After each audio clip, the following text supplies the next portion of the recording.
फूलों में सुगंध जैसे, दूध में धवलता जैसे, दीपक में लौ जैसे और शरीर में प्राण जैसे, बस वैसे ही कन्हैया में बसी है मेरी राधा रानी। नमस्कार दोस्तों। कहते हैं कि श्री कृष्ण इस पूरे ब्रह्मांड के रचयिता हैं, वो जगत गुरु हैं। लेकिन क्या आपने कभी सोचा है कि वो जगत के पालनहार किसके सामने अपना शीश झुकाते हैं? वो कौन सी शक्ति है जिसके बिना कृष्ण नाम भी अधूरा लगता है? जी हां, आज हम बात करेंगे उसी करुणा की मूरत, बरसाने वाली श्री राधा रानी की। शास्त्र कहते हैं, अगर कृष्ण शक्तिमान हैं तो राधा उनकी शक्ति है। अगर कृष्ण शब्द हैं तो राधा उसका अर्थ है। आप शब्द को अर्थ से अलग नहीं कर सकते।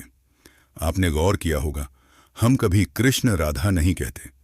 हम हमेशा कहते हैं राधे कृष्ण या राधे श्याम, क्योंकि राधा का नाम लिए बिना कृष्ण पूजा स्वीकार ही नहीं करते।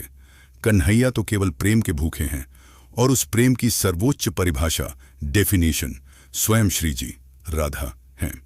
कृष्ण को पाना आसान है, लेकिन राधा भाव को समझना बहुत मुश्किल।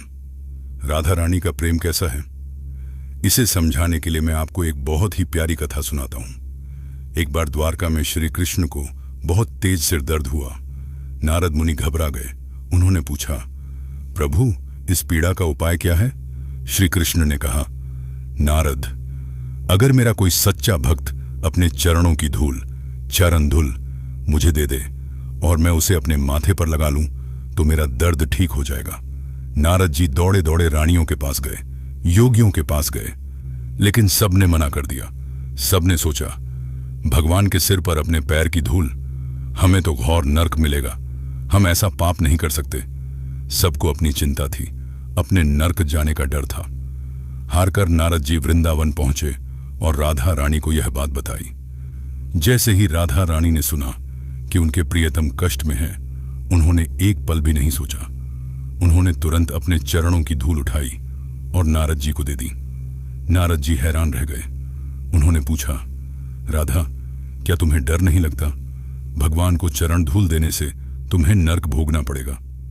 तब राधा रानी ने जो कहा वो सुनिए। उन्होंने कहा, हे नारद, मेरे प्रीतम का दर्द दूर होना चाहिए। उसके लिए मुझे चाहे 100 जन्मों तक नरक की आग में जलना पड़े, मुझे स्वीकार है। मुझे मेरी मुक्ति नहीं, उनकी खुशी चाहिए। ब्रज की गलियों में आप जाएंगे तो वहां लोग नमस्ते या हेलो नहीं बोलते, वहां सिर्फ एक ही गूंज है, राधे राधे। जानते हैं क्यों?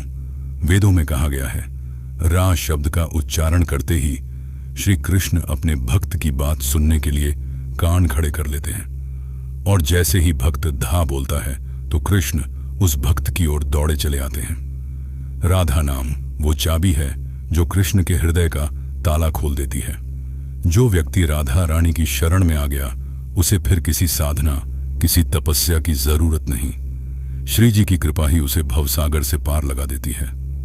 तो दोस्तों, अगर जीवन में कभी भी अकेलापन लगे या लगे कि कोई रास्ता नहीं सूझ रहा, तो बस एक बार आंखें बंद करके सच्चे दिल से पुकारना, राधे। यकीन मानिए, वो करुणा की सागर आपकी पुकार कभी अनसुनी नहीं करेंगी। अगर आपको आज श्री जी के प्रेम का यह छोटा सा अंश छू गया हो, तो कमेंट में जय श्री राधे लिखना मत भूलना। ऐसे ही और भक्तिमय वीडियो देखने के लिए चैनल को सब्सक्राइब करें और बेल आइकन दबाएं।